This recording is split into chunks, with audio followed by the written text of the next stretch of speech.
estudiamos tanto todas las fases del cultivo, desde la cría de la mejilla hasta todas las operaciones con el barco, etc. Y seguimos más allá en el proceso, De ahí vimos si el mejillón iba para fresco, cuánto se consumía, si iba para conserva, cuánto se consumía, etc. De todos los procesos del ciclo de vida del mejillón, el que menos impacto tiene es el cultivo del mejillón. O sea, su pegada de carbono, imagínate, puede ser de todo el proceso solo un 5%. Por tanto, es un proceso bastante sostenible. ¿Cuál era la principal conclusión, la principal mejora que se podía hacer? Era incorporar en los barcos un doble motor. ¿Por qué? Porque tienen un motor grande para el manejo del barco, mientras cuando tú necesitas las pequeñas máquinas no tienes por qué tener ese motor. Si tuvieras uno más pequeño te llegaba y apagarías el grande, ¿no? Eso era en el caso del cultivo era la principal medida. Luego después intentamos comparar si era mejor una batea de madera de poliéster, por ejemplo, pero ahí hay un problema, y es que las bateas de poliéster están nuevas en el mercado, por tanto hay un parámetro importante y es cuánto van a durar. Entonces lo eliminamos, lo que estudiamos fue en las bateas básicamente de madera. Y recordar que te puedo decir que por kilo de mejillón puede ser aproximadamente 8 gramos de CO2. O sea, es una cantidad relativamente pequeña. Un tema que queríamos importante era diferenciar acuicultura intensiva con acuicultura extensiva. ¿Por qué? Bueno, porque obviamente siempre hay un tema de perjuicio de que el impacto de los procesos intensivos es mayor, ¿no? Entonces estudiamos como ejemplo el rodaballo. Entonces, en otros trabajos que había de acuicultura, no haciendo análisis ciclo de vida, pero sino hablando de aspectos ambientales, todos señalaban que el pienso, la fabricación del pienso era un tema preocupante. No la planta que fabrica el pienso en sí misma, que es muy simple, compra los 15 productos de la dieta, le hace una extrusión, hace la pastillita y lo saca, ¿no? Pero esos productos vienen de algún lado, ¿no? Entonces lo analizamos y llegamos, que pondré en la charla, una tabla, que es cómo comparar, ¿no? Entonces, por ejemplo, analizando por cantidad de proteína que aportan diversos productos, aquí comparamos el mejillón y justo en la categoría de cambio climático, por tanto de huella de carbono, es el mismo impacto, 1,02, 1,03, es exactamente el mismo impacto, incluyendo todos los procesos, ¿no? Y obviamente es una cantidad pequeña. Es un tema clave, y es que no está normativizado. Es decir, por ejemplo, como calculan la huella de carbono los británicos, o como la calculan los franceses, o lo calculamos los españoles, no. Y esto puede dar a mucho error y sobre todo a una competencia desleal desde el punto de vista de marketing. Obviamente,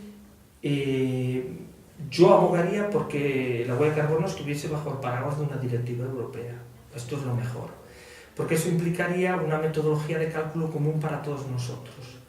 Porque implicaría, primero, ¿qué fases estudiamos? Porque yo ahora, por ejemplo, puedo decir que la fase pienso no la estudio y yo calculo una huella. No, matemáticamente no me da una división por cero como en el ordenador. Amigo, pero si eso lo quito, ¿es importante quitarlo o no? Esto, por ejemplo, ya está resuelta para la ecoetiqueta europea, que lo hablaré. La ecoetiqueta europea, por ejemplo, ¿qué ventaja tiene? Que ya dice las etapas que tú tienes que estudiar. Y luego, ¿qué requisitos debes de cumplir mínimo? ¿Qué ocurre? Que alimentos y medicinas están fuera de la ecoetiqueta europea. Y por eso la huella de carbono ha pegado tanto en alimentos, porque es un nicho descomunal que está supliendo a la ecoetiqueta europea. Sí, por tema de marketing, básicamente. Yo lo recomendaría que lo hiciesen. De hecho, si hacen un análisis de ciclo de vida y la huella de carbono se deriva de ahí, yo veo que pueden ahorrar dinero, porque pueden detectar el punto donde son menos eficientes, ecoeficientes, pero la palabra ecoeficiente tiene un sustantivo que es el eficiente y el prefijo eco. Eficiente es ganar más, hacer más con menos. Si además eres eco, fantástico. Entonces la ecoeficiencia, una forma de medirla, porque ahí vas a ver los consumos de energía, vas a ver si tu planta, por ejemplo, en la depuradora de moluscos, El problema no eran los productos químicos que se usaban para depurar, que todo el mundo pensaría en eso, no, eran las bombas de extracción de agua y tal, eran bombas muy antiguas que consumían una pasada. Con lo cual, una acción ambiental correcta ahí es, oye, empieza a renovar tus bombas. Vas a ahorrar mucho dinero, porque vas a hacer lo mismo con algo que consume mucho menos y encima ambientalmente vas a salir mucho más favorecido. Hay que señalar que este sector en valor absoluto es irrelevante frente a una eléctrica, faltaría más, es decir, solo una eléctrica de España será todas las de agricultura. Pero la clave está en que aunque no es un sector que está regulado para el mercado de CO2, hay una variable y es que es el consumidor. Entonces, muchos productos alimentarios, y afectará a los productos pesqueros, obviamente, van a tener que calcularla por el simple hecho de que si no lo calculan, igual la gente piensa que contaminan mucho. Esto es lo que preguntan siempre todas las empresas. Es decir, mira, ¿me puedes dar un número que me diga mi sostenibilidad es 8,4? Claro, hacer eso significa, ambientalmente llegar al número es correcto.